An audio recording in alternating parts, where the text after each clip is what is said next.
Hey everyone. It's said that a picture is a return ticket to a moment otherwise gone. In this video, I'll show you a few techniques that you can use to help your students better describe the pictures they have in their minds. Communication is about painting a picture in another person's mind, right? And the old saying is that a picture is worth 1,000 words. So the more words that you use to describe that image in your mind, the clearer it will be in the other person's, right? The more vocabulary you use, the more varied your sentence structures, the more adjectives and adverbs that you use, the more colorful your language, the more vivid that picture will be in the other person's mind. So one of the best ways to practice this type of activity, this kind of communication, is by doing picture description activities. And when I do this in my classroom, I might not get to that 1,000-word mark, but I sure get close. And let me show you how. Descriptions are about painting a picture for the person who's listening. In a picture description, the first and most important thing that you're going to do is identify what you see. And you want to teach your students how to do this in a complete sentence. If the prompt is, "What is this?" they should answer, "It's a" or "It's an." If the question prompt is, "What can you see?" they should answer, "I see whatever." Once students identify what's in the picture, they should analyze the picture and try to figure out what that object is for. What purpose does it serve? What can someone do with it? This will allow them to elaborate and to give their own opinion about what they might want to do with it as well. This is a hard hat. A hard hat is used for a few purposes, but its main purpose is for protection. Construction workers on job sites wear hard hats to protect their heads. They also wear hard hats that are bright colored so that other people on the construction site can see where they are. In addition, athletes like baseball players or hockey players wear these during their games to protect themselves from injury. This is a compass, and it measures direction by using the Earth's magnetic field. There are 4 directions on this compass: north, south, east, and west. This compass is mostly used for telling directions. This is important when you need to know where you're going. You can use that direction to help you read and follow a map. A compass is a symbol for being found, not lost. This is a dictionary. A dictionary is a book that tells you the meaning of a word. When you're not sure what a word means, this is the first place you should go and look.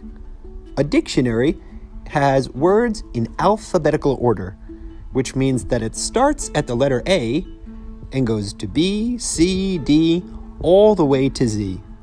A dictionary is one of the most helpful tools for learning English. This is a stethoscope. A stethoscope is a medical tool used by doctors, nurses, and other health practitioners. They use a stethoscope to listen to your body. A stethoscope allows them to listen very carefully to what your body is saying. They use it to listen to your heartbeat and your pulse, and listen to your breathing, and check to see if what happens now is different from normal. This is a first aid kit. A first aid kit is usually a box or a bag that's filled with emergency medical supplies. These supplies could include bandages, ointment, gauze pads. They could be scissors. You might have aspirin. All these things are used to help you feel better when you're sick, hurt, or injured. This is a TV. This looks like a flat screen HD TV, one that you could find in somebody's living room or bedroom. TVs like this are usually used for watching movies, television programs, the news, sporting events, or my personal favorite, playing video games. A TV like this has a beautiful, crystal clear, sharp picture, which is great to watch. This is a vacuum cleaner, and it's one of the most useful appliances in your house. A vacuum cleaner is used for vacuuming. It uses air to suck up dirt and dust and other small things that can be found on your floor. Before vacuum cleaners, you had to do this work by hand, but now it's much faster and much cleaner. This is an air conditioner, and it's used to cool air when temperatures are high. It can turn your house from hell to heaven. This is a scale, and it's used to measure weight. It can tell you how much something weighs in grams or kilograms, ounces or pounds. It can be used to measure things like food or your body weight.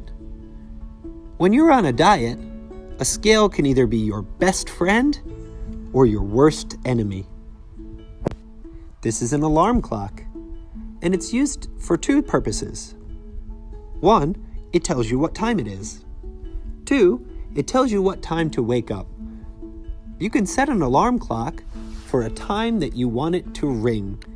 And an alarm clock like this, a very old-fashioned one, has a hammer that will hit the bells continuously until you stop it.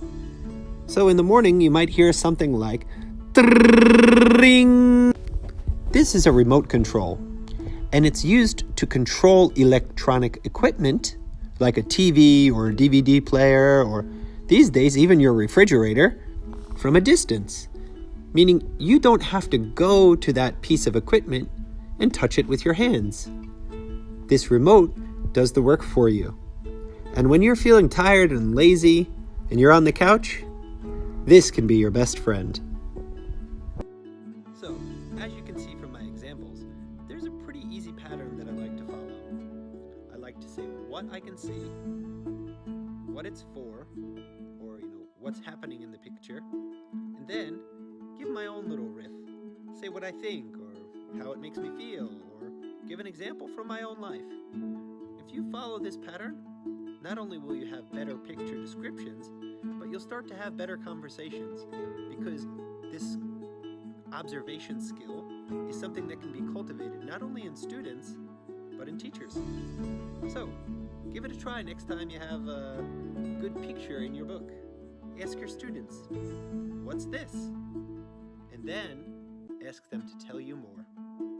Good luck.